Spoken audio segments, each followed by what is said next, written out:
What up? What up? What up? What up? What up? Party, me being tardy to the party. Let me clear my throat.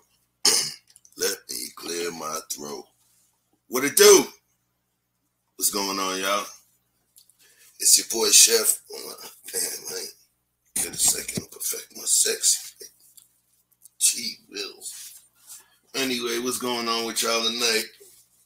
It's a beautiful, beautiful, beautiful night.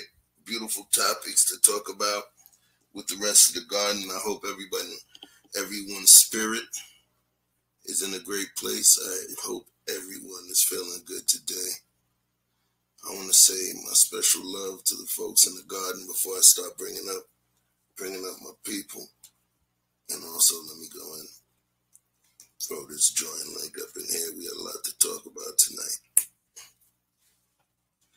A lot to talk about tonight. What's up, Queen Nita? You always stay up at the front of the party. What's popping? My man Danique. All day, all day. I know you like that. You like that intro, right? Yeah, man. I've been working. Empress Vibe. What it do? What's going on? How are you? Hope you're feeling blessed. Mika Marcel, moderator to the stars. What's going on? What's going on? Yeah, who's this guy? I don't know this guy. Loverboy Lenski. Greetings to the garden. What up, Loverboy Lenski? What up, Sherelle, the trucking princess, all day. Well, actually, technically, since he drives trucks over the road, it's all day, all night, huh? Loverboy, Natalie, what's going on? What's going on? I see you, Dawn Frank, another one of the moderators to the stars. I see you with the wild avatar you had. Blessings to you as well, Aisha. JB, you good. You can stay in the same place. You don't got to show me your apartment. I believe you, son. I believe you. Oh, yeah, it's like I say, kid. That's right. JB actually grew up around the corner and 2 blocks away from me in Brooklyn. You know, I remember the block he lived on, though. That was where they had the money out. They had the money out there, you know. Right by Brookdale. I remember that. Yep. Get the lights up, grab a glass of something, and sit back and relax and enjoy the show. What first shit? Yep, Linsky. Big bad bull. Yes, sir. We're gonna get some eats for you in a second. Believe that. I see you doing. Get the sun in your head. April Carter. What up? See, I used that intro, gave you a little time to build something up for the show. See, I thought about you. Chris, what's going on? Salute. Tavona Perry. All right. Oh, with the dope intro. Thank you. That was just because in the words of truth is never favored. I don't like to repeat myself. Welcome aboard, Vic. What's going on, family? Vic DeFreeze, aka just Vic, one of the Nighthawks. What's up?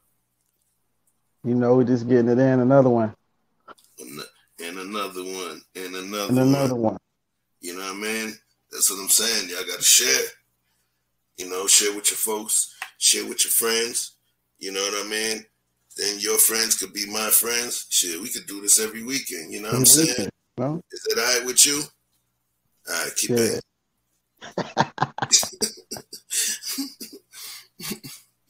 What up, the boy CB? What's going on, family? What's going on? Yeah, man. You know, who am I? I guess I'm a glutton for punishment tonight. Somebody said that. Oh, okay, Chef, I see you want to piss people off tonight, huh?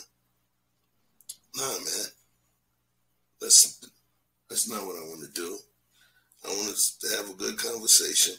I want to be able to talk about, talk that talk in a cool way, understand, learn, figure something out. And it's as simple as that. It doesn't have to be anything negative. You get what I'm saying? Because it's a pretty interesting question I was asked. You know, colorism versus prejudice, right? So what I'm going to do is, see this thing here. 1 second. Peace to the garden. Peace to the garden. So anyway, let's talk about it. So right now we have 23 watching. I know there was some in this amount. Can we get these likes up, please? Can we get these likes up, please? You know, I should have performed for an empty arena, right?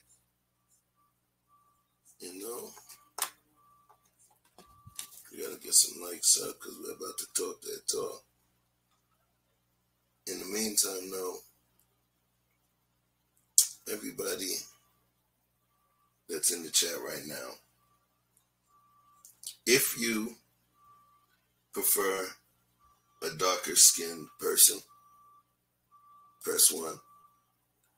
If you prefer a more fair skinned or lighter skinned or less melanated skinned person, put 2 in the chat.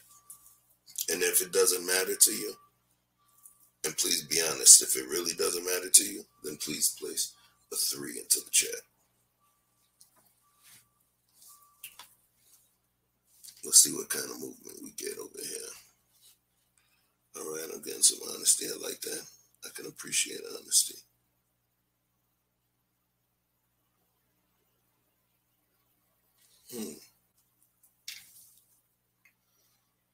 All right, I got a couple ones. Okay. Wow. Okay. Interesting.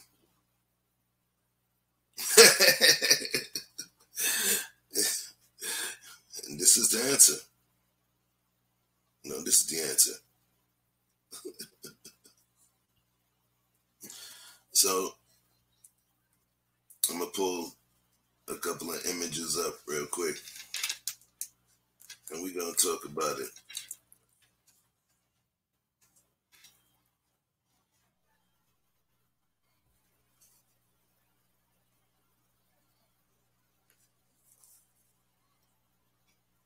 Let's talk about Red Bones and Pretty Boys.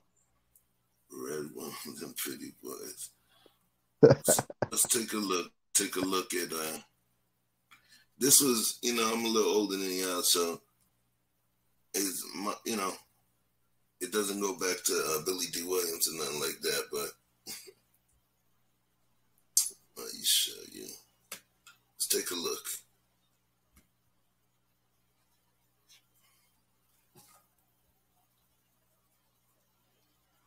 All right. We all see this person over here. We all know who that is, right? We don't have to revoke anyone's Negro card, right? Cool. This man right here, there was a point in time it was not sexy to be a darker skinned black man. And I say within America, right? But then there was some point where things started to happen. And I believe, and this is my opinion, and I don't normally give my opinion, there's some point I think that there started to become a shift, right? A shift. This.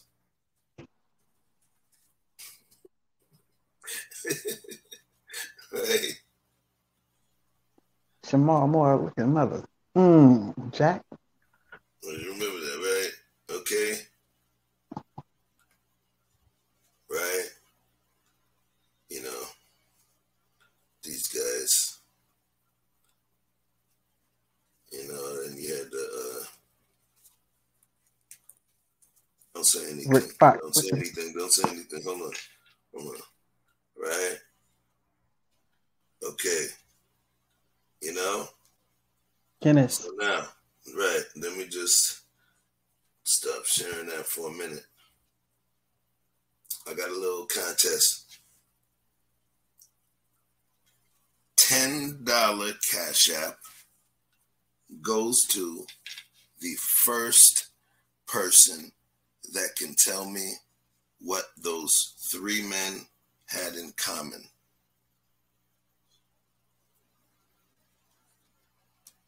$10 Cash App. If y'all can tell me what those three men, that's just a little side note just to keep it fun, what those three men had in common. Can you hear me, by the way? Yeah, you good. Okay, cool. Somebody said sex symbol. Somebody said dark eyebrows. Somebody said status. TD, Tristan Draper, what it do? What's going on, family? Oh, okay. That sounds about right. Who was it? Yep, we got a winner. Devonna Perry. Tavana Perry, we got a winner. When I seen David Justice, that's what made me think. Yeah, I think actually Justice married her. So, but all three of Yeah, them he did. Yeah. All three of them were with Halle Berry. That was a little side note. Send me a Cash App to Vanna Perry. Please put that in there so I could bless you, sis. Like, Berry, Halle Berry. All right. Put that in there when you're ready. Yeah, so we try to keep it fun, spice it up a little bit. Yeah. So, in a moment, we're about to, me and Vic about to look less sexy in about 4, 3, 2, 1.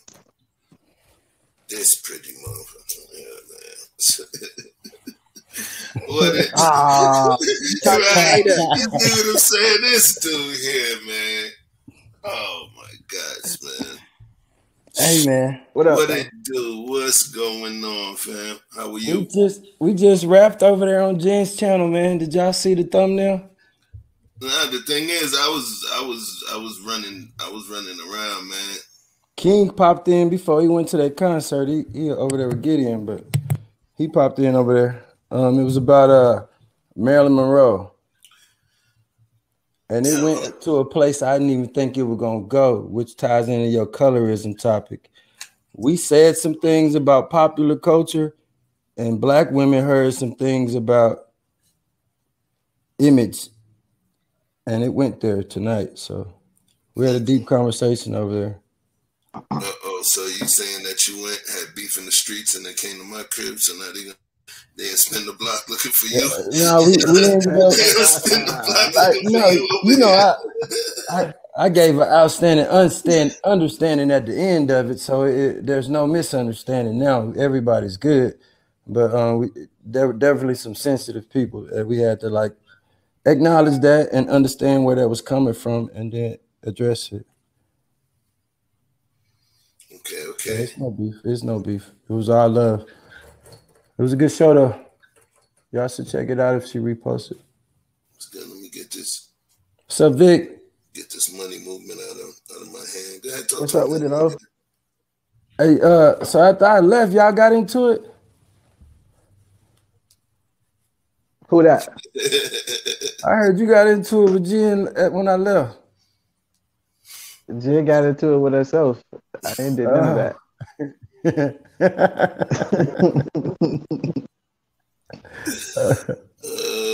But yeah, man. So you got some jewels from the last combo that tie into this one? Oh yeah, so like you talking about the colorism thing, right? Yeah.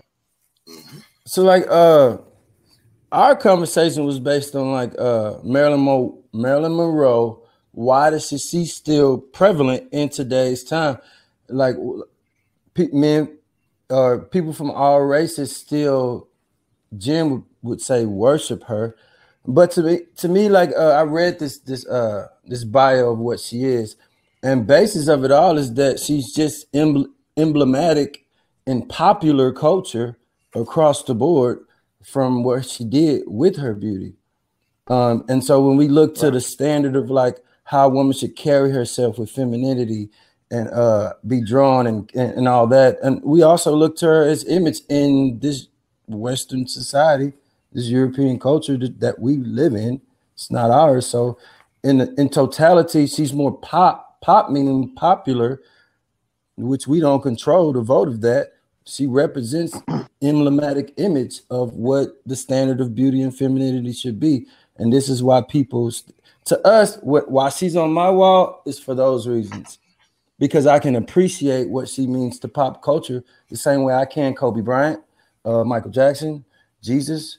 I can appreciate it. I don't have to like worship that or like say I want all my women to look like her, because I got Sade right there that I hold to a different beauty standard that I love more. But I understand her impact during the sexual revolution, what she stood for, and in popular culture, what she represents. But saying that, what a lot of Black women heard when they came to the panel, they heard that we were choosing that over them. And we have way more Black women that we should popularize or pull to the forefront of who we glamorize or worship over her.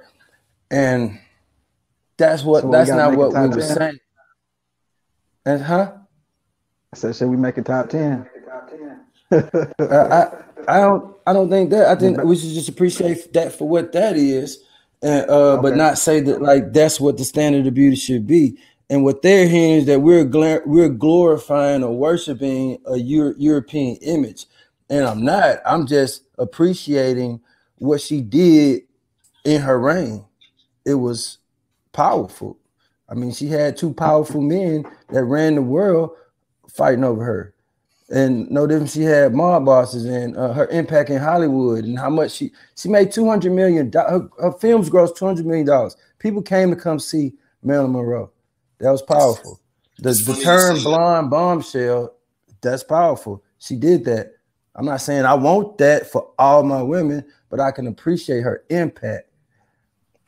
And in certain lifestyles, we all have glorified the image of what she represented. And that's separate from glorifying what we desire in our women. And we're not slighting our women because of it. But our women are hearing, when we say that, they're hearing that we're slighting them, and we're not. I don't mean that at all, but I had to make that clear over there. And they brought up things like Whoopi Goldberg, Viola Davis, Octavia Spencer, like all these images, these great women who are doing great things, but the world would look at them as less than in beauty. And that's not what we're saying at all by appreciating this, not worshiping that. I'm appreciating what her impact was, but I'm not saying that makes those other women lesser. Like if I could choose which woman I would want to be with, I would want Sade over Marilyn, but I appreciate what Marilyn did to pop culture, what she represents as a symbol, as an emblematic symbol. She represents something in history that still lives today. But colorism got in there quick. Women thought that we were slighting them on and not wanting them and saying that they're not what's desirable, and that's just not true. So let's talk about that. Why do you think that is? Why do you think that is? Oh, because if we ever get to a point where we're going to look at action steps to, kind of bridge the gap, what's the why that you think will make the sisters feel that way? Well, they got a lot of cuts and scars. And so like them being emotional when they hear things, it's going to naturally trigger them. Sometimes when men are talking, we understand what we're saying to one another, but they hear something totally different. And so we need to make things, I had to take accountability for that on the platform and tell those women like, look, I know what I said, but I can definitely sympathize with what you're hearing, and I own that, and maybe reword this so that it's acceptable. Because my intentions are not to offend, but if we want to communicate, we got to make things presentable in a way that is palatable for the people that we're trying to get the message to. And so when I do something like this, I got to be able to articulate it in a way that they understand and it not be offensive. But I get why. I got to understand that to talk to them or to communicate. I got to understand why they would feel that way. And it's just a lot of damage that has been done. Okay. So in terms of, because we had some question earlier. It was a multiple choice question. Do you prefer dark, less melanated, or do you not have a preference? See, what I kept stressing on the show is not only is she the standard of beauty, she's the standard of femininity. And what I tell people all the time, I've said this so many times, it's not about color for me than it is about culture and cooperation with what I'm trying to do. Like I want somebody that sees me for me and understands what I'm trying to do. And a lot of times you find this in other cultures because it's taught.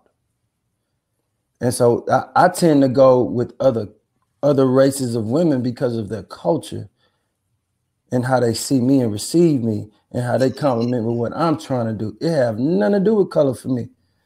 But if I could, like, if we had a video game, I hear that, you know, I don't play video games, but they say like you could like build a character in like a basketball game or something. Like you could make your own image, like the perfect person. And if I could do that with a woman, she would definitely be black. Yeah. But because of when I speak, they hear something different and all the scarring and the damage, it's kind of hard to invest in that when we so limited on time. And so you tend to choose culture over color. That's very so now that, I'm gonna tell you this. I seen your hat, I seen your shirt, but I know you must be wearing hella dancing shoes because you danced around that question real nice. Okay, hey, he juked the hell out of me too. I was like, he talked about Madden, he hit you with the juke. Yep.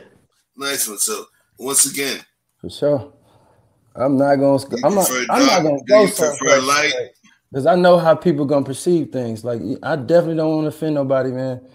And that's why, like, it got to be about more than just something physical that I'm looking at or choosing black because it's black. Like we even got to the point about product. Hold on. I want to address that point. I'm trying to address that point you just made, right?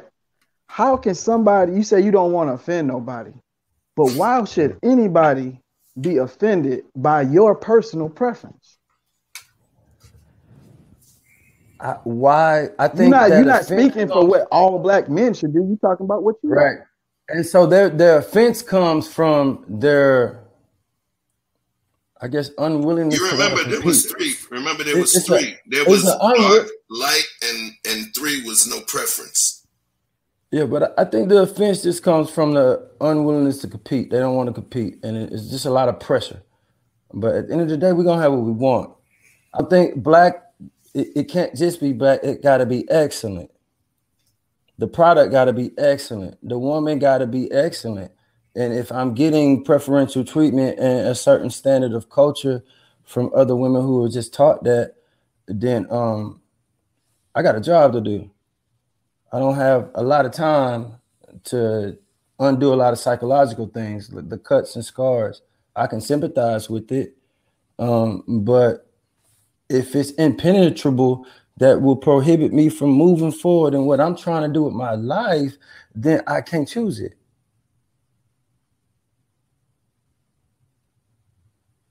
Because why am I here? I'm here to get shit done. And I need a woman or women to get that done.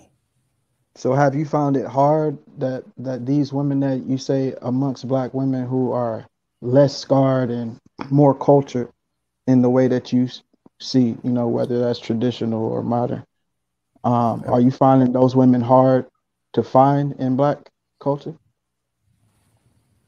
Yeah. Amongst the people that you socialize with on a regular basis, not on YouTube or internet, but just out in the world as you pass people. Do you find that the women you encounter that happen to be Black women that they have these issues as a majority? Yeah, I'm trying to be careful not to step on myself out here, because you kind of I can walk into something the way you set that up. Garden, man. Okay. I ain't trying to do you like that. Yeah, I don't want to, like. I'm not trying to offend Black women, man. I love Black women. Also, he don't want no smoke. People want to say like I don't, but like I love Black women. My mom's Black. I have a daughter. Like, I love Black women. I do, but it's just way more women on the planet than it is men. Good. It's way more. And when you find someone that's willing to give you the deal that you want out of life, you pick it.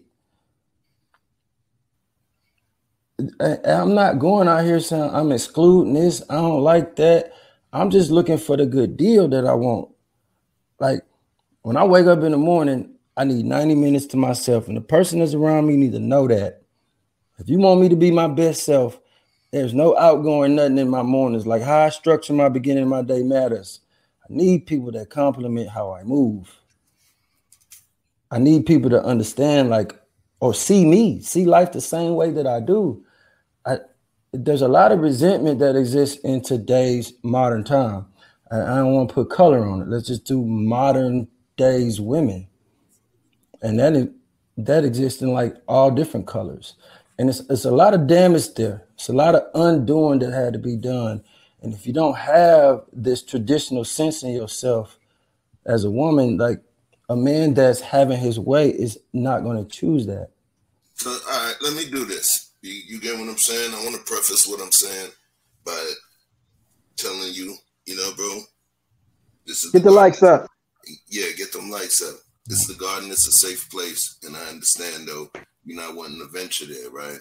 So I'm not going to pull you out to that part. Let's stay in the area you want to play it safe in, right? Why do you think, what's the best way to say it? Because I know you don't want to offend the sisters, right? At all. I love them.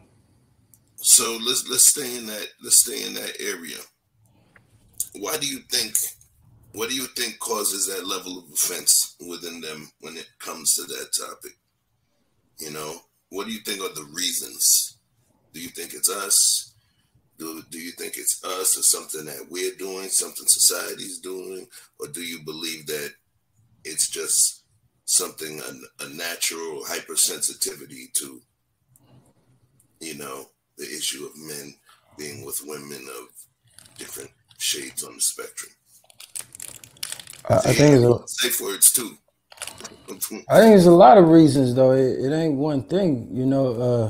There's an obvious sense of entitlement that exists, and it don't matter why. I think the responsibility to, like, let me back up. It doesn't matter. It doesn't matter how they feel. It matters how I present myself to them. I think we got to give women a reason to let that guard down. The modern woman exists until the right man gives her a reason to be traditional. Modern just means this current time. And women being survivors, I can understand why the ones in our culture who have been shitted on the most have developed where their mentality is today because they've just been surviving, man. So I got to understand that. But it's a lot of trauma. It's a lot of drama there. In today's world, more than not, I don't know if they're willing just to give us the deal that we want. I don't know how to change it, man. I know it exists. I don't know, it take the right man to even like penetrate that or deal with that. But I don't think that like it's doomed. I just think that like we need to give them more of a reason to change that. So I think it's on us. I think it's on us. It's us to do the job. It ain't. I don't care like why they act like that. Yeah, black women are in today's society are hurt. They've been left behind. Let's appreciate it. They have a reason to feel the way that they do. They make it hard for us. Yes, sir. Like they're the only ones that say they don't need a man, but we the only ones that's coming for them. Yo, blink twice if Jen is in the room. Yo, they got you shell shocked right now, so I'm like, yo, I don't know what happened. It's either that or you got the dancing shirt on tonight. But not flying with you, man. You good. I'm not trying to offend them. No, I get you. So, Vic, talk to me. If y'all tell me the image of today's black woman, then we could build on that. Let me let y'all say it. The image of today's black woman? Yeah. I want to make sure that's a broad range. Are they willing to cooperate with black men? You'd have to start with the age. That's a whole different topic. That's a whole different. Remember, today's topic is colorism versus preference. It's my preference in it. That's why I took it off color, because it ain't about color. It's about how they treat you, the culture. No, that's not about color. That's not what. Is the purpose? Let me clarify it a little more. Basically, it is colorism. Is it a thing? Colorism versus preference. Some people may prefer a 6 foot tall man. Some people may prefer a shorter man. Some people may prefer 6-pack. You get what I'm saying? They have preferences. Some people may prefer someone of a darker, of a deeper melanated, a more deeply melanated skin tone. Some of a lesser melanated skin tone. And that's created the dynamic of colorism. As a matter of fact, here's what I'm going to do. I'm going to give you another second too, because right now we're looking a little crazy. So for anybody who missed it earlier, let me give it to you real quick. It's about a minute long. Here you go.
Yo.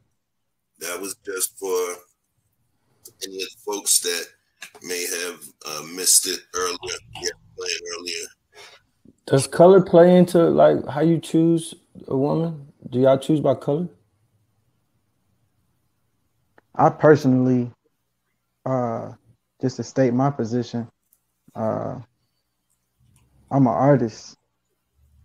So I just appreciate all kinds and forms and shapes and colors. I love women just in general. So what some people may see that as is a lack of loyalty of some sort.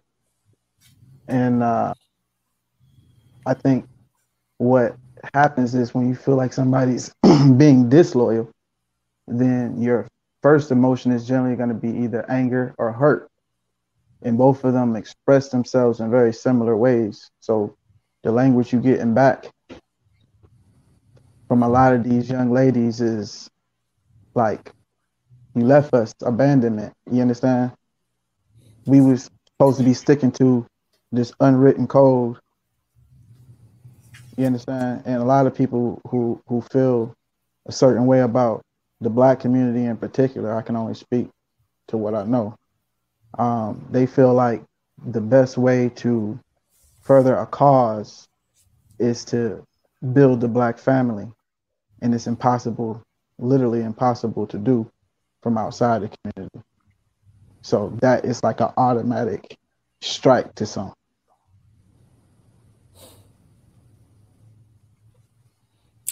Right. They see an outcome, but then they try to determine like how it got there. Like they see you with a woman outside your race and they assume these are the reasons why that happened. But I think that's where we're miscommunicating, because that's not why we're choosing because we like this look better or this style or this hair.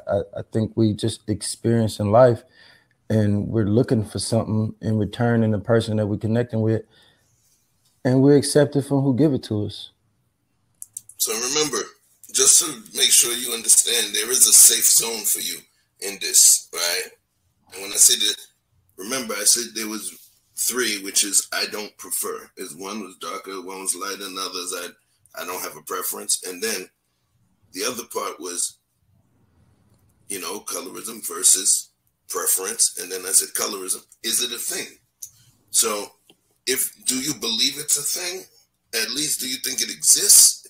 And so if you don't think it exists. Like in Hollywood, maybe, but not in like relationship choice with men. All right. I think like most people by nature are like loyal to their race. They want that off top. But like going through life, you just experience all kinds of people. And when you're looking for something, you're gonna get what you want. Like when I was in high school, I told a story of 2 friends. They were best friends and they both liked me. One was Black and one was El Salvadorian, but it wasn't because she was El Salvadorian that I chose her. It's because she did a whole lot more to get my attention and to keep it. Like she used to walk me home when we got off the bus and then walk herself home. Invite me to dinner, to cook, her family, and introduce me to family. I would eat dinner with them every night. Like she did a lot more. It was about her culture and how she appreciated the man in her life that I chose her. It wasn't because of her color or her hair or none of that. Let me ask you something, Chef. Mm-hmm. How important do you think I guess maybe from an adolescence age or maybe even younger, how important is it imaging, like movies, cartoons, popular culture, magazines, whatever, you know what I'm saying? Whatever popular thing is, and all the way down to the point of who are the teachers.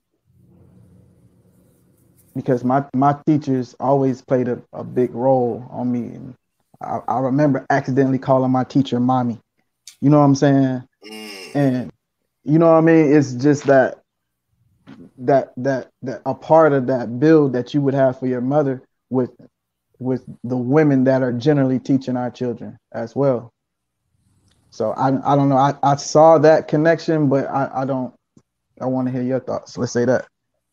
So I will say this. I grew up, of course I grew up in Brooklyn. I went to Catholic school early on, maybe for 1st and 2nd grade. And then from 3rd all the way to 6th grade, I went to a school in Crown Heights, Brooklyn. It was on President Street. It was called St. Mark's, right? And it was a Christian school. We wore gray pants. We had uniforms, gray pants, red blazers, tie. And it was run by Caribbeans. So the head of the church were Caribbean. It was all black. There was only one Caucasian or one white person in the school. And it just so happened to be that her stepdad was a brother. He was a Jamaican guy, and he was married to her mom, and he felt that was the best school for her to learn, right? The teachers were black men and black women, and it was mostly men, and those were some of the best teachers in my life. And not because they were men, but they were the best teachers in my life. And I will say this to kind of connect to where you're coming from. You know, when they always talk about how the people from other countries can come over here and able to make it, the black people from the African diaspora, people from the Caribbean, how they're able to come here and tend to, it's more easier or much easier for them to become successful, right? And people say, why is that? Is it because black Americans waste their time? Or is it just because, you know, the islanders work harder? One of the dynamics, the main dynamic was what you see. If you're in Haiti or if you're in Africa, it's all black people, right? For the most part. So you're seeing black cops, black doctors, black lawyers, black businessmen, black president, black alderman, black preacher. Everything is black. So the people from the diaspora already come over here understanding what black power looks like, or black success, or black excellence looks like, because the only thing that they had seen was black people doing those high level things, right? So now to take it back to where you are, I think, and that's where the nature versus nurture part comes in. That's pure nurture. You know, you, from what it seems like, did you go to school with, it was mostly white teachers? Me? For a large part of the time, yes. Okay. And I believe that it'll definitely play a part. You know what I mean? Because it's who we see in power that can indirectly empower us. Empower us how? Just by virtue of understanding that we can make it into that room, or that there's actually room for us on that square. What you think about that?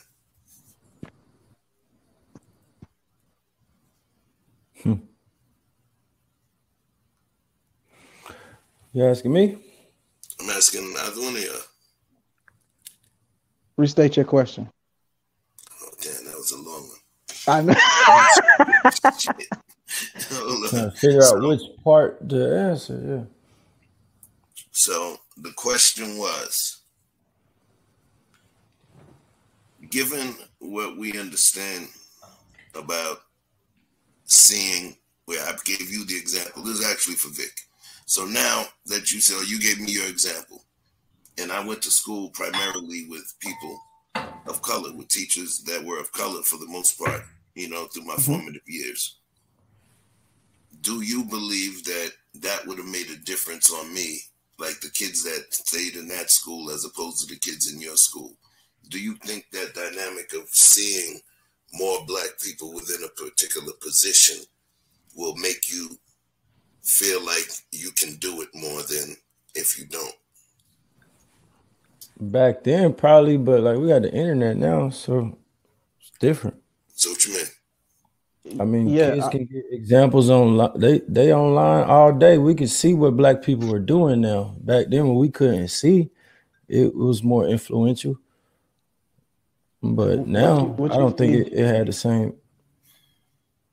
What you see is always impactful on children in particular, in their developing stages, the people they look up to, the people that are in authority over them. So there's always a sense of admiration, or even if it's fear, they're still recording. And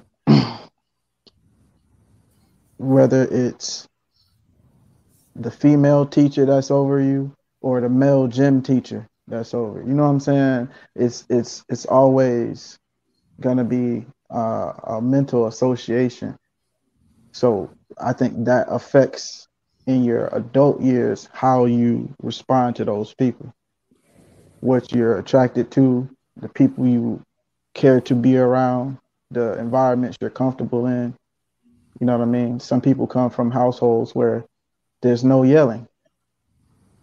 So to get around somebody who's loud and boisterous and who comes from a family where everybody's loud and boisterous, you know what I mean? Those people are easily offended by that same nurture that you were talking about.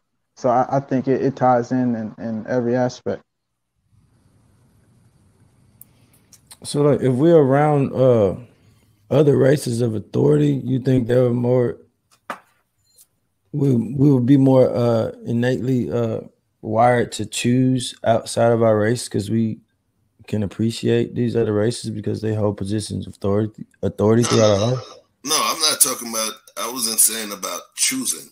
I was just talking about in terms of, I was connecting what Vic stated. Vic stated initially that the teachers that he were around were white teachers, white women, even so much to the point where he made a mistake and almost referred to one of them as mom.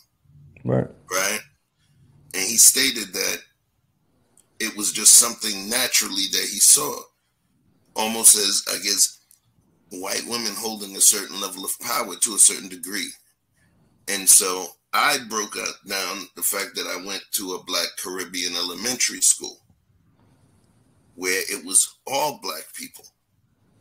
And I didn't have that same situation. I didn't have that same feeling. So then what I did was tied it into the conversation about the Black diaspora from the other countries coming to the U.S. and the differences in opinions between them and African American people that were here. And so that was how the tie-in went. It wasn't about preference. At this point, I think he was just speaking to what we see as positive or powerful. Right. So if you never seen someone of your ilk in a position of power and you only see them in positions, in menial positions, then at some point your subconscious will make you believe that is your specified role. What do you think about that? I think, and then I don't know, like right now I would be like, that's not true. But I think when my mind was more impressionable, yeah. So let me draw it back a little bit. I'm not trying to corner you. Do you believe what you see on a regular basis impacts your psyche and your understanding of possibilities? It's possible for certain people. I really don't live. I live in my own world, and I've never subscribed to like needing to follow something to pattern behind. But I get like how most people, if you don't know who you are, you kind of pattern behind what you see. I can understand how that could be true. I don't think like for everybody, but I get it. Yeah, the way you stated that, Chef, I mean, I don't have any points of contention with that. I think that's solid. I think that's exactly how it goes, because it's association. It's just association, the way you remember things, the way you've seen things. So that's why when they say, you're going to vote for a Black president? Absolutely. Why? Because he's Black. Oh, that's a shallow reason to vote for him. What if this? What if that? What if someone's better? I'm not voting for what he's going to do. I'm voting for the image I need. There's a large portion of the youth who have, since the day they were born, they had their first 8 years, all they ever saying was a Black man in power. They don't know nothing else. So think about how they see the world. When I was young, they told me I could be president, but I ain't never really bought into that. You know what I'm saying? Not so much as I couldn't. I was just thinking like, yeah, of all the far-fetched things that I could wish for, yeah, let me move on to something else. But if you can see that, then you know it's a tangible thing. It's that bird in the tree versus the one in the hand, you know?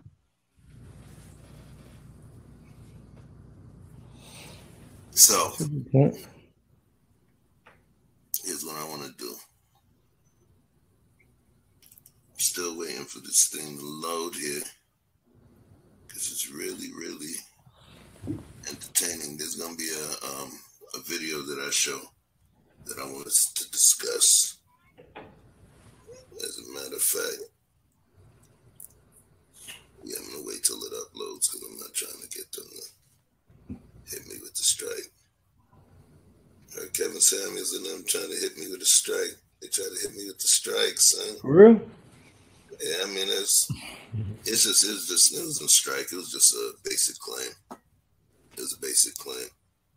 The thing I did my fair use joint. So, I'm good.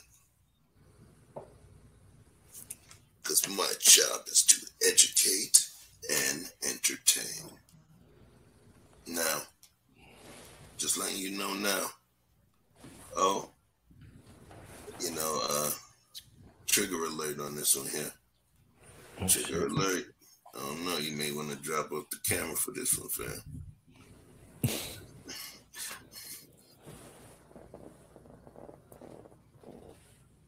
And remember, folks, the stuff that we're going to be doing, and if we do end up watching certain things, please fully understand that, we're not here to trigger, that we're actually here to inform and to discuss and break down some topics. So remember, that is the key. So first thing I'm going to do is bring up this. This was within a recent debate, and I'll let you see here.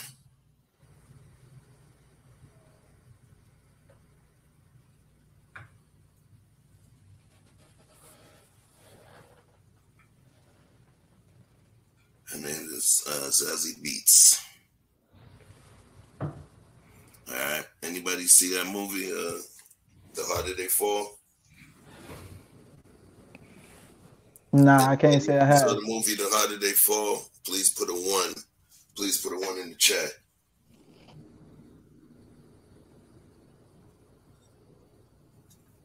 If you've seen the movie The Harder They Fall, put a 1 in the chat. Please.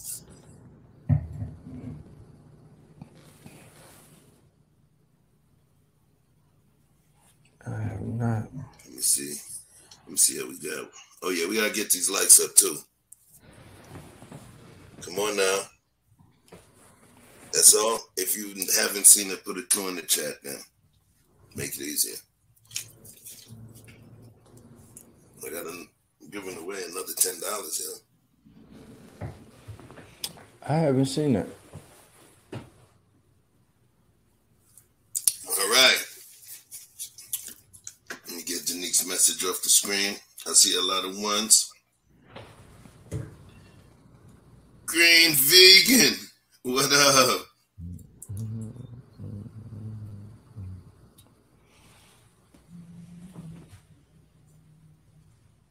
I see you, Green Vegan. All right. Only for Idris. Listen, I appreciate your honesty. Hell yeah, classic. Yeah, Regina did a thing. Like I actually see she in there? Different. What is she in there? Regina King.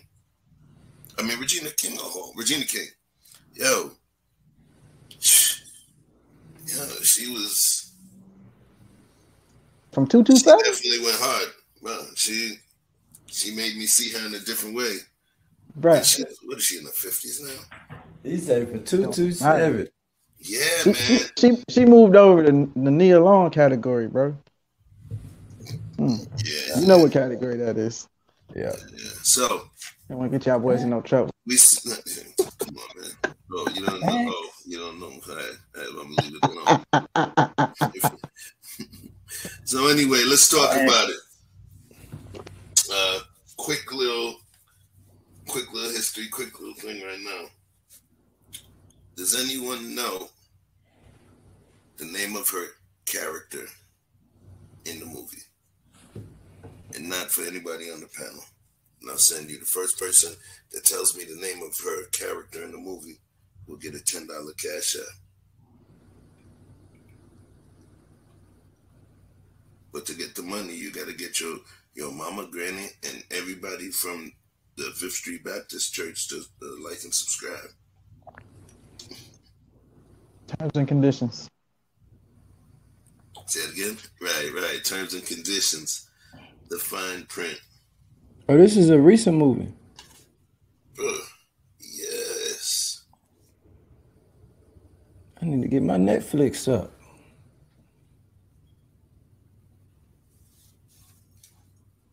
I ain't got my Netflix up. All right, we got the answer. Y'all spoiling it for me. Oh, this the like the Black Cowboy junk.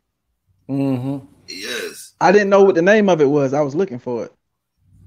Rashawn said he almost said Proud Mary.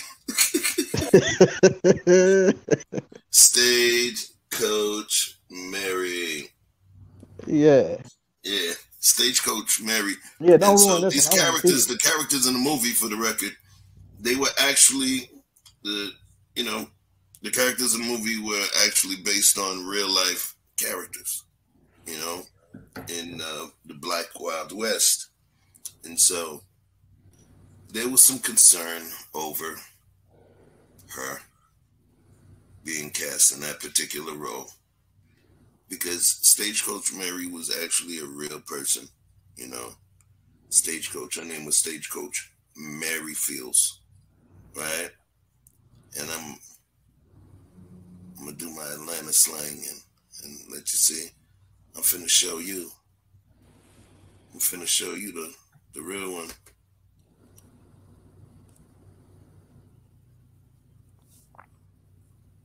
You see her? All right. This is a real person. The real person. Okay. So there was some concern. There was some concern about the fact that people were, not using people that of a dark and melanated complexion to play in roles. And Rashawn actually said one of the next one was Zoe Saldana playing Nina Simone. Yeah. So now, with what we've just seen there, right? And we're gonna just try to stick to one ism at a time, You know what I mean? Let's, weightism, bodyism. Let's try to just stick to the colorism aspect. So that was one example. And some people were extremely mad because they said, what? You couldn't get Alfre Woodard. You couldn't get, How to Get Away with Murder. You said her name earlier. Viola Davis. Viola Davis, yes. Viola Davis. Yep. You know why we couldn't use some of those other folks. So now. So Regina King, they don't like Regina King. She ain't dark enough. No, it wasn't that. The issue was the Stagecoach Mary, because it was Stagecoach Mary. All of the pictures you see, she was large. She was a large. Okay. Sister. You wasn't no sex symbol. Gotcha. I mean, listen, there was, it's somebody for everybody, fam. You don't know. That's another conversation, man. You're trying to play the corner there. But anyway, so let's talk about it, man. I'm going to put this link in the chat as well. Because right now, the two of these guys, it feels like we're doing Dancing with the Stars. So, Gregory Hines. Always like, yo, I don't want to get fined. Mr. Gregory Hines over here. Yeah, I'm gonna tap dance. I don't know, like, because I want to say, but I don't want to say. Is there where? Okay, so do we rank a standard of beauty even here?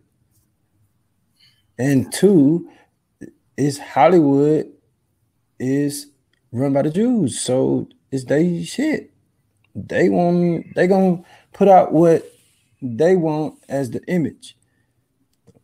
We was over there talking about how not only like Tyler Perry, but there's so many places we can go if we can come together and put out our own image.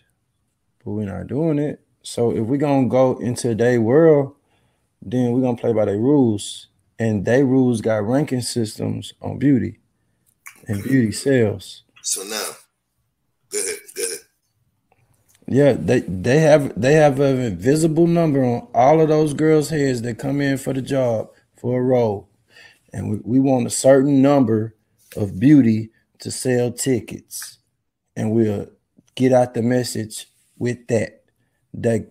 That's why people coming. They think people are coming to see something aesthetically pleasing, I guess. How about that? They want blood, money, and sex. Okay. And if they can't get one, they want the other. So, is it more important to sell tickets or be factually accurate? So, So what if I tell you that Jay-Z made that movie? Yeah, I think Jay-Z adopted the formula that's been working in this country. Because Jay-Z was actually, for the folks that ain't know, Jay-Z was actually the producer of that movie, and he actually did the soundtrack, right? Like you gotta understand, like Rockefeller Records, at some point to reach Rockefeller status, he got to adopt Rockefeller ideology with how he move in business and everything. And so in that formula, that fits. When he's trying to transcend to another classism, he got to move the way they move to get the results that they get. And it ain't one person making the decision on what's getting put out. This much is true. Jay-Z could have very well say, I want Viola Davis to play this role, and he called it himself. And then the Jews came in and said, can we say it? Now. The Jews, no. So is that the way? So do you believe that's the way it happened? So are you stating that because you said it one thing about, the folks from Israel, right? The thing is, though, so I just told you that he funded the project. He's the producer. Him. So now we can't, you said, how can we be complicit? Because remember, he already had a deal with Netflix. Remember, he did the Khalif Browder story. So he's Jay-Z. This is true. And that was very good if you haven't seen that. It's not his platforms, though. It was Netflix. He's a content creator. He is content. And he signed a deal with them, so it's Netflix. He produced it. You catch what I'm saying? I mean, I'm not saying that he didn't choose that outright. That could be his choice. And like I was saying, like that's the formula that exists, that works. So that's what I'm saying. I'm going with the whole aspect of it being his choice without us having, a specter of the man saying, pulling strings. Let's make believe he is the string puller. And those were the choices he made. It's not, and remember, I'm not giving my opinion. I'm just checking about a right or wrong. So now that we know he was a black man that was in charge of that decision, and he made the decision he made, right? Do you think that it was based in bias, or do you just think it was just to make a good movie? I think it was to sell tickets. Numbers. I mean, Regina King ain't no slow leak. You know what I'm saying? She's a B-list, if not an A-list actor. You know what I mean? Yeah. So it's not like they just got some pretty face. They got a real top quality actress who probably had to read for the role. She probably killed it, which I heard she did. I'm pretty sure you was just saying like it made you look at her different. I've heard that multiple times. So clearly she killed it. So I'm gonna imagine she killed it in the screen test or whatever.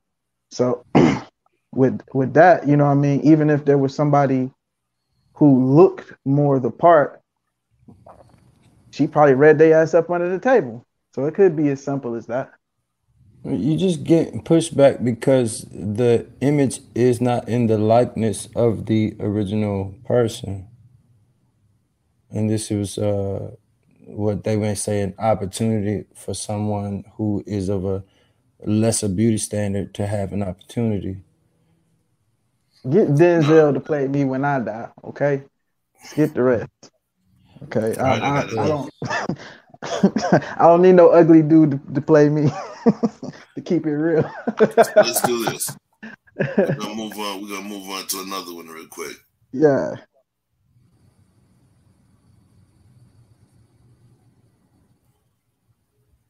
What you got cooking in the pot, chef? I know you're doing something good over there. Yeah, bleaching. Whoa, pause. Oh, that's Sosa. Yeah, I know he did that. He went crazy. Serena. Serena did it too, right? I don't think so, bro. That was just makeup. That was just you know, they be using them special makeups to do all kind of stuff in the light. Okay. Look, over there in the islands, this is what I heard. This is not what I know. This is what I heard. It's the truth. That's a big thing as far as the skin lightening thing. The skin bleaching. It's one of the major things. It's one of the major things that's going on. If you ever heard of Vibes Cartel, he's one of the biggest reggae artists that exists right now. He doesn't look the same way he looked when he started. He's several shades lighter. If that's a cultural thing, I think it's just hard to like criticize something I don't understand. I don't know how I feel about that. If that's how they do it in their culture, and his ancestors did it, and everyone moves that way, it's kind of hard to judge that. Wait, to judge what? A cultural thing. That's something they do in their culture. No, that's not. My family's culture is from the islands. It's not something they do in the culture. They do Brazilian butt lifts here, but that ain't the culture. Shit is not right. That shit is not cultural. It's the same thing. They got there's a product that they sell here called Ambi, AMBI. Right. Okay. It's supposed to be called the blemish cream, and people use it for that. So that's not a cultural thing.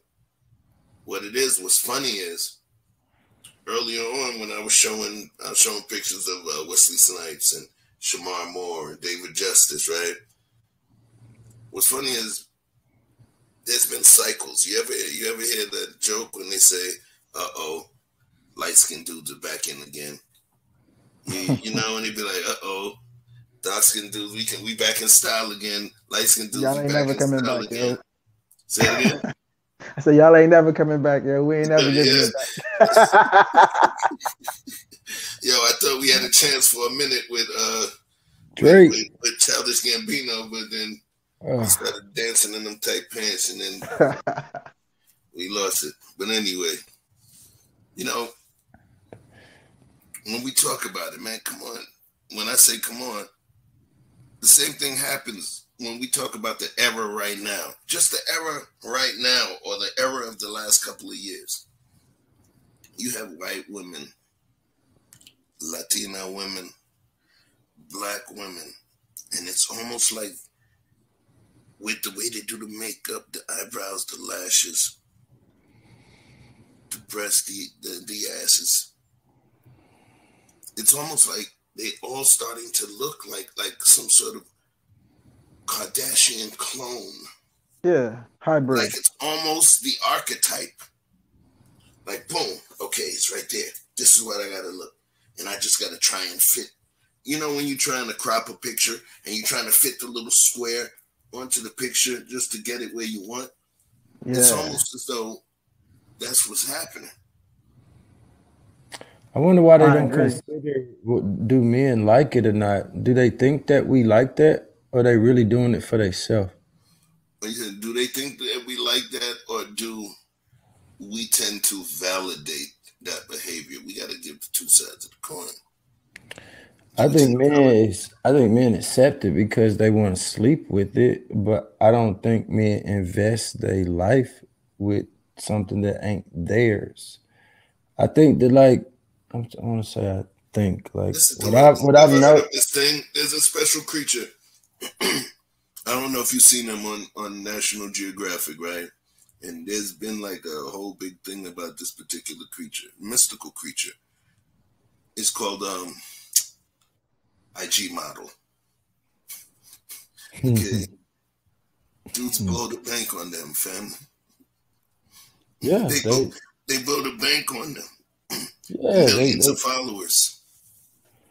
Right. Like, but they get like candy money from guys who got lots of means. They sleep with it, but they don't marry it and take it home to mom and invest in future and give them half their shit. Like, they don't do that. See, I think women are confusing the fact that, like, we would sleep with that as we want that. Even like the blonde hair on black women long. Like, I don't know, like, why they think the long weave is something that we want. I think they look at the outcome and they try to determine how it got there. Like, if we choose a woman outside our race, it isn't because she has long blonde hair down her back. It's because she has this other culture about herself that I appreciate. So they see us with something else and they try to emulate that. Like, you meet a woman at a bar that has a long Brazilian down her back, and when she's facing the bar and you see her from the back, she looks like another race of woman until she turns around. And, like, why would you want to look like that? Because you think that's what I want? Or are you doing it because you like that better? Because I don't want you to look like something else. I like it because it's yours. I don't like it because it looks like something else. Men want it because it's yours. If you grew it, if it looks like it could be yours, like if it looks natural, we like that. We didn't choose outside the race because how she looked. We chose outside the race because she's giving us a better deal. But we could choose you looking like you. I like natural looking women. So do you like, I'm trying to figure out, because you're saying that something's leading them. Like, why would they? Because now remember, something's leading them to aspire to look like something with more European-based features, or features that are less like their own. That you couldn't grow naturally. Why? I mean, there's got to be a reason. You know what I mean? Is it? They think that we want that? Is it seeing what the norm is? Do they think they would be more desirable by men by looking like that? Who knows? Maybe they see the results. Maybe if I'm a guy that was born with one leg and I look around and I see everybody got two, and the people that are able to do all different kind of things got two, I'd be like, damn, I wish I had an extra leg. And then I go get a prosthesis, right? Mm. So the thing is it what they're seeing? You feel where I'm coming from? I mean, they see us with women that, if you're trying to look like, alter your shape, it's in the image of something else. Why that image? Do you see us with the ones that naturally look like that? And that's why you're looking like that? Because you think we're choosing that because of the look? See, I don't think they understand, like, why men choose what they choose.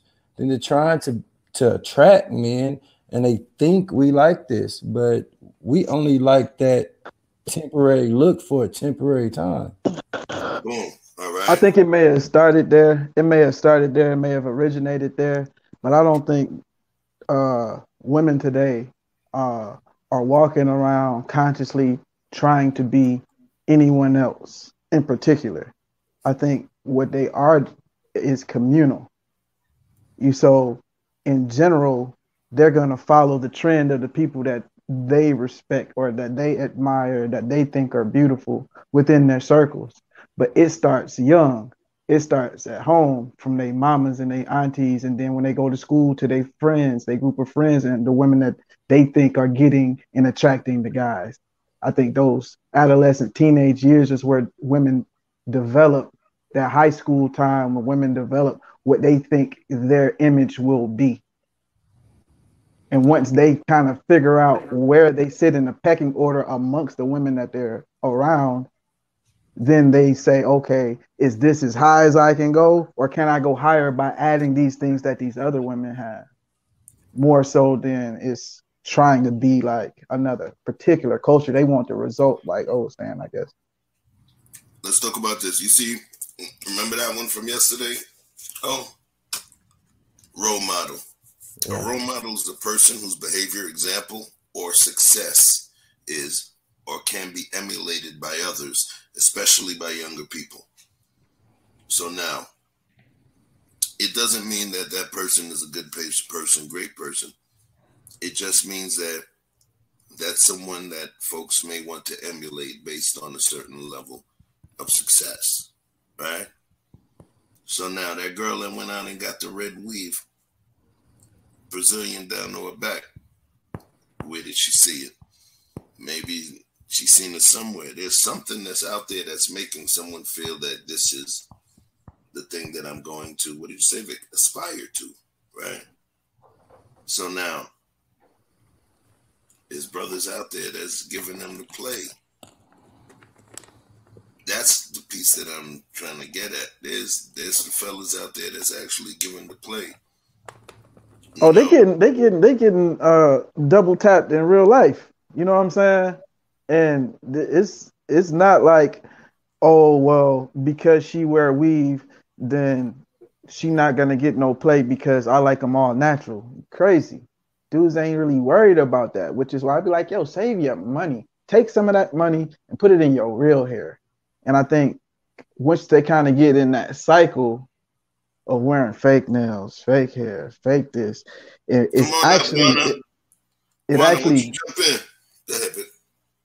actually destroys and deteriorates their own hair, their own nails, pulls out their own eyelashes. So now they ain't got no choice, because without this shit, you already used to the image. I can't back off of this. You know what I'm saying? I don't even feel like myself without it. You know what I mean? Like, oh, take off the glasses and the hat and the blah, blah, blah, whatever. You know what I'm saying? Men do it too. So, you know what I mean? Ours just, looks different, but everybody develops something that they feel comfortable with that represents their image. So the question is, back to Chef, when you were talking about our influences and what are you seeing as you're developing, from school to television to social media to whatever, it's who's having the biggest influence. And music is a large part of it, because it's affecting our young men and our young women. You know what I mean? If I hear one more young girl walking around singing that damn Cardi B song, it's going to make me blow my top. Because I understand what they see. The imagery is very likable. It's almost childlike. You know what I'm saying? Yet they're selling Adult Swim. You know what I'm saying? You presenting cartoons with adult material. And that's what's going on more so to me, I see. It's like, okay, you see the guy smoking a cigarette. Now you want to smoke. You keep driving past that sign, and now it's just it's in there. It's in there. So now they've reset the standard of beauty. And that's why you see it through all cultures. Everybody's going for that same look, that same little eyeliner in the corner. That's more of an Asian look. They started that. But you know what I mean? When you tailor it all down, everybody would see Kim Kardashian as a sex symbol. Now it's not about the little butt, but it's about the big butt. Now it's about the big lips. Now it's about the big everything. And it goes in waves, and I think it'll change again.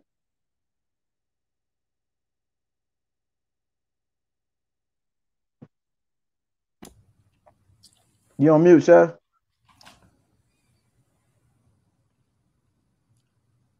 Talk about it, Chef. It can't just be plain social media.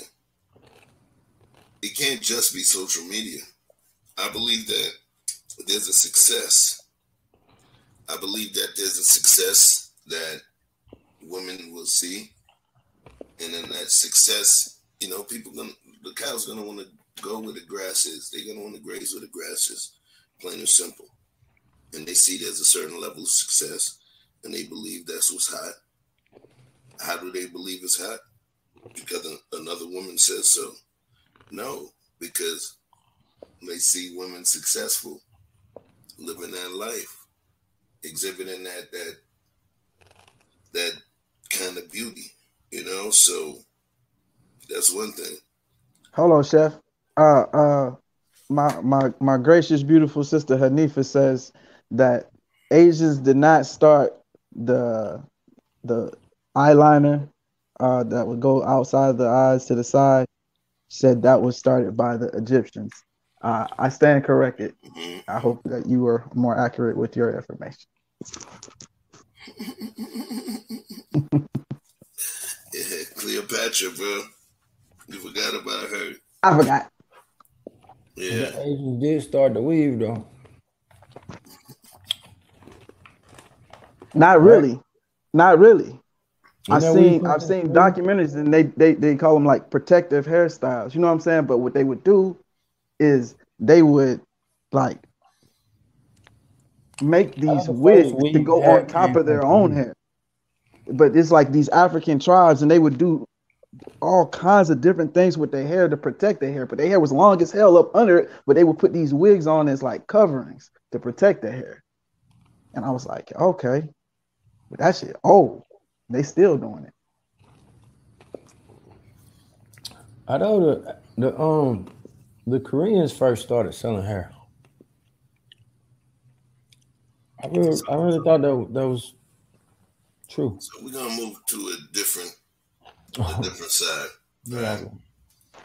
So the first part of the conversation that we had, the initial part of the conversation was about preference. I put a poll into the group chat. I said, do you naturally prefer a lighter skinned person, darker skinned person? That one, darker skin was 1, lighter skin was 2, and no preference was 3. I only saw one person that had put no preference. Right? People have preferences. So now, you up here, nobody else is jumping up right now, right?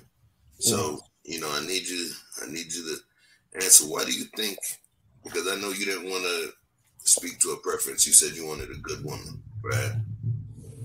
I had a good deal. Have you ever met anybody? Have you ever met anybody that preferred, oh, I like me red bone, I like me, or anybody that said, oh, they like chocolate? Do you know anybody like that? Yeah, people be saying a lot of stuff until they meet something that they can't resist. People just be talking. Keep it real, why don't you? People just be talking, man. Like I'm open to an experience. So you've heard another human being say that. All right. Yeah. Do you? So hold on. Let me go. So Vic, you got your preferences, right? Yeah, I got things I like more than others. Nice one. All right. So you got your preference. Why do you think that you had that preference? Do you think that it was nature, or you think it was nurture? Nurture. It was nurture. So talk to me about it. Yeah. Trying to walk me out in the middle of the road. Yeah. Okay, you ain't got nobody, no crossing guard or nothing. All right. I've been out here before. It's good. Damn. No. I'll say it like this. It's simple, right? So, I grew up in hood areas, but my mother was intent on me not going to the hood schools, so she would drive me to school for a long period of time when we couldn't afford to live in a decent area. And so for a long time, I went to predominantly white schools. And even though there were some black people there, my teachers were white women for the most part, and a lot of the girls who liked me were white girls. So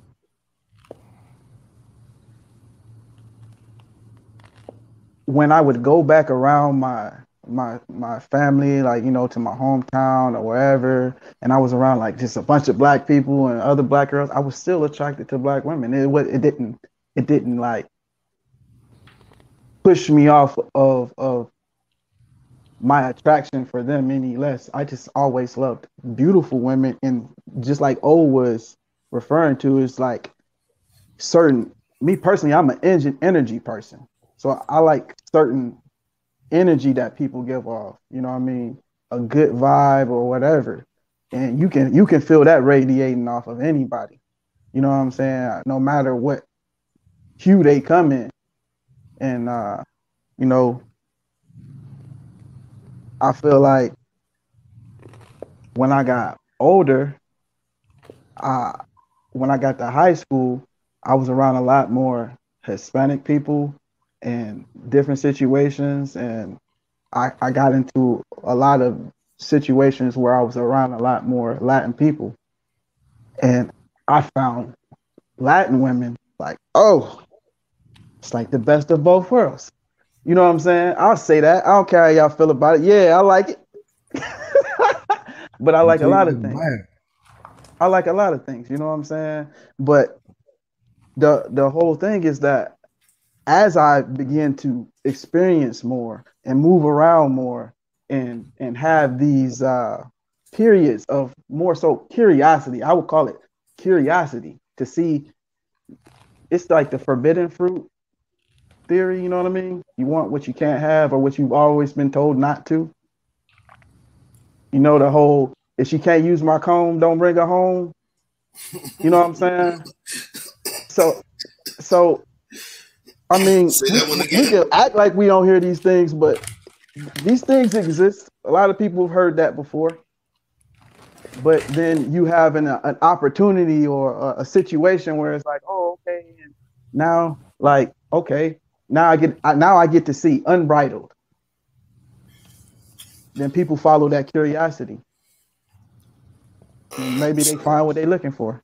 So we about to feel extra unsexy again now. We have somebody else to add to the stream that's going to be bringing some extra spice and some perspective to this thing from the flowers perspective. All right. Okay. Everybody's favorite warrior princess. Oh, Hanifa yeah. Naila. What's up, Hanifa? What's going on? Peace, everyone. What's going on? Peace. How are you? I'm fine. How are you guys? I'm good. I'm good. I know. Did we start pissing you off yet, or what? No. I've been waiting for some feminine energy on this topic. I feel wrong talking about this without no woman present. Oh no. You're fine, Vic. Hey, Mr. O, how are you? Peace to you guys. I'm doing well. Peace. Hey, Steph. Peace. No, I was just gonna say, Victor, I'm open to the idea or the possibility of being wrong. So I was like, if you know something else, please do correct me. So you're fine in that sense. Okay. No, I'm just listening in the conversation, and I kind of wanted to come in because we're talking about preference. And it's funny because I chuckle when Mr. O said, you know, people just be talking until they experience some things. I can't disagree with him on that, because I had to look at myself and realize that I make a conscious decision towards Black men. It's deliberate, right? It's a deliberate one. So there are people who are locked in that sense to where they have on blinders because they've made a decision not to be open to anything else. But to the people who are open, I agree with Mr. O that they could talk all of that until they find somebody that just moved their soul. You know, it's possible. Yeah. So X. I want to speak from, let's say, the diaspora dynamic, because we both come from more of a diaspora dynamic, right? Even though the Virgin Islands are U.S. Virgin Islands, but you get it. I understood that in many places, even within Africa and even in Haiti, you know, the lighter skinned kid, it was almost the flip side, where over here, some people felt that there was better treatment going to lighter skinned folks here in the U.S. But in the islands, it actually works different. In Africa, it actually works different, you know, where lighter skinned people were actually abused, were, you know, cast out, were discriminated against. One of the most famous people that you guys know of dealt with that type of discrimination, dealt with colorism, right? It was Bob Marley, because, you know, Bob Marley's father, Admiral Norval Marley, was a white man. Admiral in the British Navy, he was a white man. If y'all don't know, yes, Bob Marley's father was full white. Bob Marley is biracial, right? A lot of people don't know that. Yeah, you know, and they used to call him Liquor White Youth and different things. In Haiti, you know, if you were lighter, if you are just naturally lighter than other members of the family, they make fun of you, call you Grimel. You know, that's almost a Creole term for mulatto, you know. Right. And within those nations, because white people were more of colonizers, if you were a white person that was biracial or extremely light skinned, they would almost give you the colonizer punishment, like, oh yeah, you're exhibiting the colonizer's skin tone, so you would be somehow less than. So when we say, is it a thing, you know, I'm not just talking about the dating thing. I believe that colorism is a thing. Should it be your thing? You know, that's not what I'm here to answer, but I do believe it's a thing. What you think about that, Hanifa? Yes. Yes. And the comment section, I was talking to someone there, and it is a thing. As long as racism exists, colorism is going to exist. It's impossible to have one without the other. Right? Because without racism, there would be no colorism. Because racism becomes about someone else's survival. And so, okay. All right, sweetie. Bye-bye. That's your executive producer. He has to let me know he going to see his baba. All right, see you. So yeah, I was saying that racism, if racism exists, colorism exists, because racism is what creates the hierarchy. Racism becomes about someone else's survival. And so my survival means that I'm going to always have to put myself as number one, as the best, even if I'm not. That's about survival. And I think we have to understand that. But colorism is a real thing. What we struggle with is being able to properly identify it oftentimes. It's a little bit hard because it's not always something tangible. You know what I mean? It's not something that you can prove oftentimes. So it could be happening, like it's almost like microaggressions where you're like, and you know it's happening, but it's not something that you can pick up like a pencil, or you know what I mean? It's not tangible. So it could be tricky because somebody could easily say, I'm not a colorist, that's just my preference, right? And so it gets tricky in that sense. But does it exist? Absolutely. And I was telling someone in the comment section where there was, maybe it did at one time and it doesn't now. I said, no, if there are still darker skinned Black women being told that they look beautiful for a dark skinned woman, that means colorism exists. If we have our darker skinned brothers getting heavier sentences in comparison to their lighter skinned counterparts, that means that colorism still exists. Okay. So yes. As long as racism is there, colorism is right there. Can we get a clear definition on colorism? Sure. How come guys can joke about it on our side, light skin, dark skin, but women, it's a major issue. It's a serious matter. It's a serious matter over there. Like I got light skin. My homeboy, when we pick up the phone, he called me. We hit each other with slurs about being light skin energy. But when we go out together, we do the same damage. You know, like we got the same respect for each other. and we don't care. Guys will play with this, but I don't know within the women, it's like a real issue. I agree, Mr. O. I totally agree. To me, Chef, you wanted to give the definition. I'm sorry, I apologize. I'm gonna give a shorter one than the one that I showed on the slide.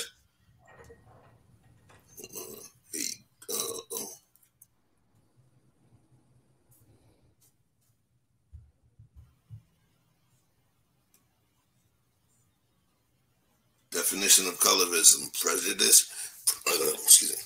prejudice or discrimination, especially within a racial or ethnic group, favoring people with lighter skin over those with darker skin. Let's talk about it. Yeah. It says prejudice or discrimination. Yeah. Well, discrimination, I mean, think about it, Vic, like discrimination could be, you know, you don't have access to this particular thing because of the color of your skin. That is discrimination, because you're darker. So therefore, we can't put you in this movie, right? I'm refusing you access. And the thing is, it's hard. We've seen it exposed in the music industry where they had like this hierarchy as far as choosing women for videos and so forth. And they don't necessarily have, it didn't necessarily have to do with, some people might be like, well, maybe they just was, and I know men are like this, and I appreciate you guys for this. It's easier for men to be like, maybe she's just unattractive. Or it's easier for men to say, maybe she does have a bad attitude. And I think sometimes that's true. Say this. Yeah. Look, man, like that's why it's not even about that. Like maybe I can't take you to the company picnic because you ghetto. Like it ain't about the color. I know a bunch of beautiful. Remember Strange? Like we glorify it. We love it, but we don't like the culture that come behind it.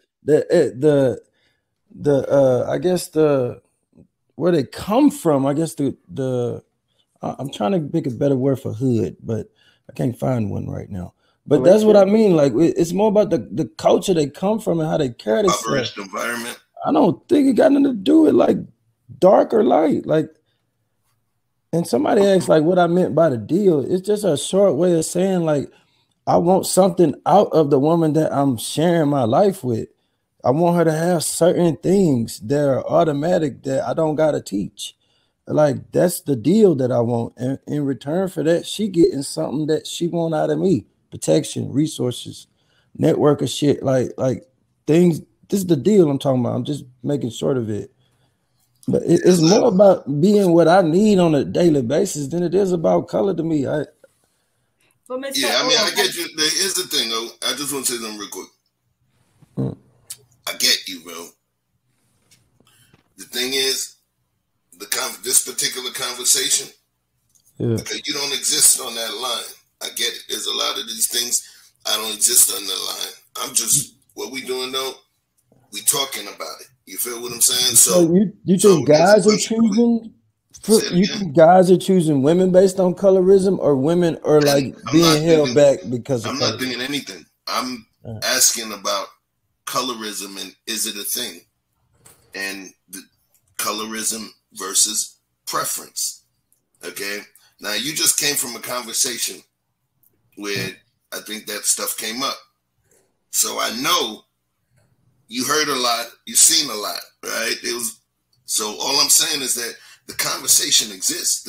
Is it a thing? And I just wanted to talk about colorism, versus preference. One of the places that we're supposed to cut the corner to was here now. M. Rochelle L. She said, again, it's not always colorism. Sometimes it's featureism under the guise of colorism. The thing that I was going to ask you a little while back before I brought Hanifa up was this. Okay, you don't participate in colorism. What do you prefer? A big shelf booty or a little flat back? Yeah, I want to put a cup on it. Okay. Oh, so you threw all that good woman shit out the window then, huh? What happened to Pastor O? Come back. Put your collar on. Come back. Come back. Exactly. I need an end table.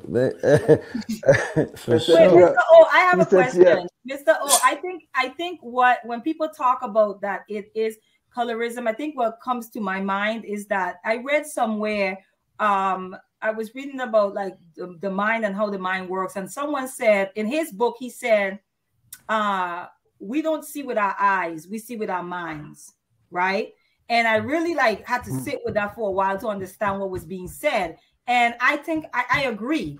So it would be like this. I got you. You're saying I'm looking more for you and your Martin Luther King shit, right?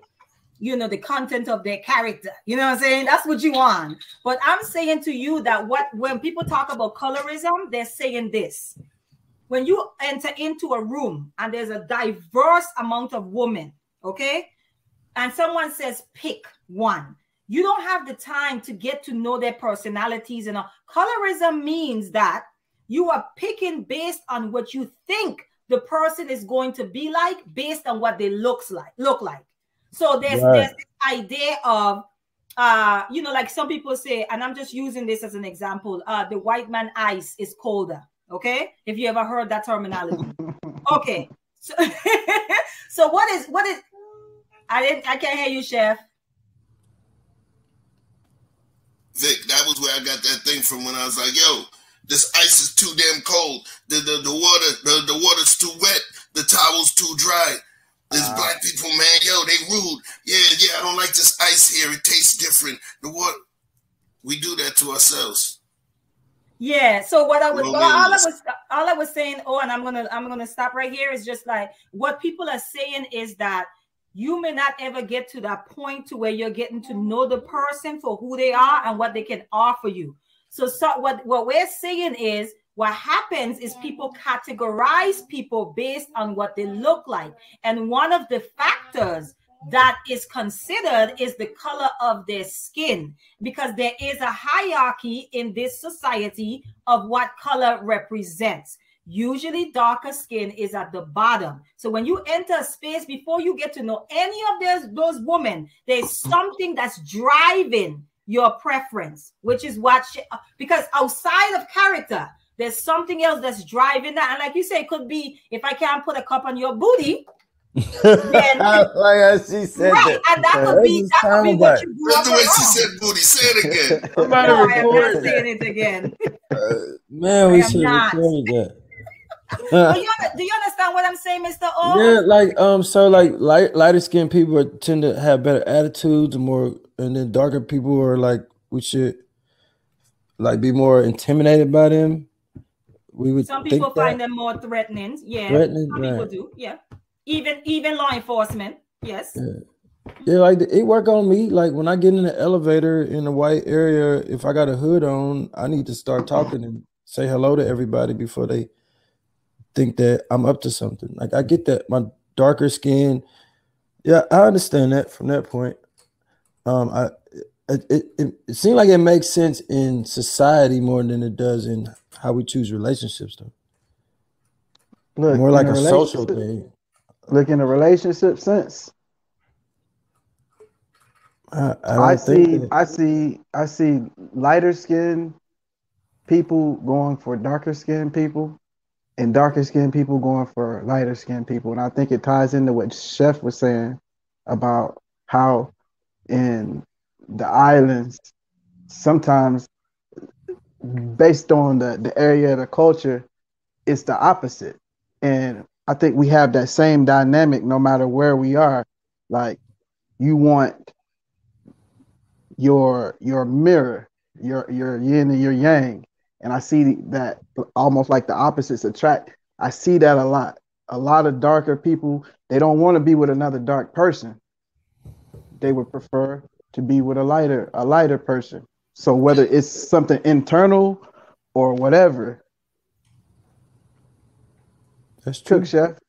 Yep. So here's what I'm gonna do, because you threw me the alley-oop, and I'm gonna let Dawn just jumped on. What up, Dawn? She one of the dopest moderators in town. What's going on, Dawn Frank? Hey, what's up, y'all? Hey.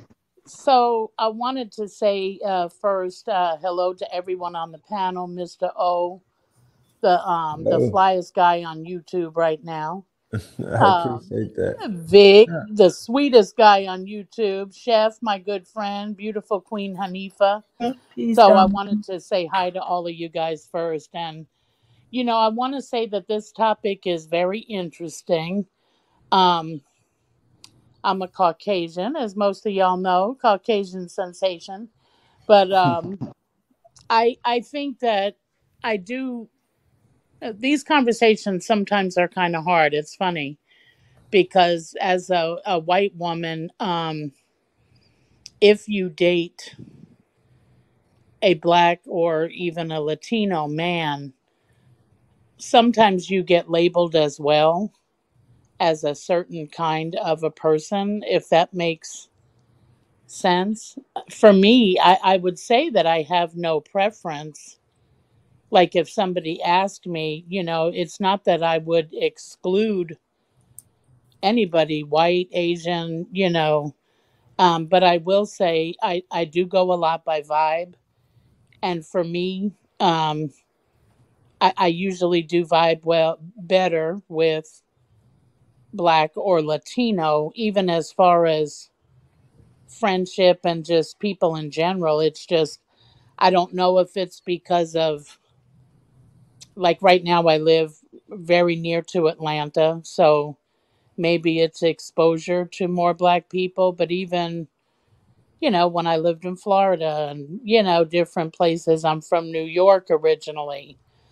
So I do think that I say that I have no preference, but maybe subconsciously I do. I don't know. I don't exclude anyone, but I guess I do gravitate. So I don't really know what that means. It's not intentional. Like Hanifa said that she intentionally only dates black men, which I don't have a problem with anybody only dating what they like. People like what they like, but I don't know that if it's conscious for me. It does sort of happen that way though. So I don't really maybe know why, but it does. But I do think, I don't know. I don't know sometimes, like if a black woman gets offended that a black man would prefer a white woman, I get that because it is sort of offensive for, like if I was a black woman, I would probably get offended too if a man just excluded me. You know what I'm saying? I don't know. So you wouldn't be mad. You wouldn't be mad if the man dated outside of the race. You would just be mad if you were a black woman. You would be mad if he just totally excluded you from the mix or from the potential, right? I mean, I could see where that would be offensive, but at the same token, if I'm interested in a black man and he told me, I don't date outside of my race, I don't think I would be offended by that. It's funny because a very good friend of mine, a female friend, we got on this topic because Chef was on another show, sort of about the same topic. And me and her got to talking, and she shared with me that she has never dated any other race but black. But for her, she's a black woman. It was not intentional. Because I asked her, like, you just wouldn't want to date anybody else? And her response was that it had never come up. She had never been approached or seek out any other type of man. And I just found it, I don't know. I think different cultures and the way people think, I like hearing about stuff like that. And I think race conversations are really good to have with different cultures. And as a friend, she has really she's willing to have those hard conversations with me. A lot of times, just to be honest, it's hard to have the hard conversations between white and black people because sometimes it escalates, you know. Dawn, I want to ask you this because some folks don't know, actually know Dawn. I consider her a sister, literally, right? Peace to the king. You know, to the likes up. So I've known her for a long time, and in terms of knowing her upbringing, knowing where she's from, she's originally from New York. She's down in the Atlanta area as well. Shit, her son lives in Brooklyn. Her son lives in Flatbush, right? So let me tell you, the thing is, I said all of this so you guys understand the question I'm going to ask Dawn, so you kind of understand. Even at work, and Dawn and I, we're professionals in the same business for a long time. She's very successful at what she does and what she's done. She's always been the one white person, and it's been so many of us, right? And even, in New York, you were down in Florida. So do you think that your ability to understand and see that vibe is based on, might be based on proximity? The fact that you've been around us so long and you've been able to also glean energies from the culture and, have respect for the culture. And you get what I'm saying? Do you think that proximity as well? Because of course, and we have more Puerto Rican and Cuban people in Miami and Dominican people in Miami, New York, Puerto Rican, Dominican, but you go to Atlanta in the Hispanic or Latino, the population, it's more primarily Mexican because, of course, naturally, we are closer to the Mexican-U.S. border. So in terms of migration and all of that, this is a natural migration place. So in terms of Black and Latino, Dawn, how much do you think proximity really played in all of this for you? That is a good point. And yeah, I do think it played a huge part of it. I'm around the culture. I do love the culture. It's funny because I always used to, I don't know if I'm sharing too much here, but like when people wear bonnets, let's say, and this is just something so silly, I always love those things. And so when we started, I say, be careful, guys. So when we started working, don't come for the bonnets. When we started working from home and we had to get on camera, my hair is a hot mess in the morning. My hair is a hot mess right now. That's why I didn't cam up. So we had to go on camera. We had no choice. So I bought a whole bunch of bonnets and I was wearing them every day. And I was wearing them like, I think they are just the absolute shit. I love them. You wear them outside the house? Some people, no, I don't. I'm not brave enough. I'll tell you why. Because some people, honestly, I get what I've gotten a lot, like from people that don't know me. Mm-hmm. I've gotten that I, want to be black or I try to be black. And I just don't feel that I do. I'm not black. I don't have a desire to change my race. But I do like maybe the style or, it's funny. We had a pajama day at work and Guy told me, "Oh, you wore your African pajamas." Oh, you gave my government. You gave my government. You gave my chef. Oh, chef. So, it's funny that, but I just thought those pajamas again. I just thought they were just absolutely great. So I am very attracted to the culture. I am, and I think that, Chef, you brought up a good point. Like maybe it is because I'm, just around the culture all the time. So I just love it. But, people that know me, they love me and they know that I'm not trying to, I don't mean anything by it, but I did get a little bit of slack with the bonnet thing. My friends kind of made fun of it, but other people took it as like an offense. And it made me feel bad because it was not offense. When I tell y'all I love those bonnets, I still every morning because I think it's great. They're fashionable. They keep your hair out of the way.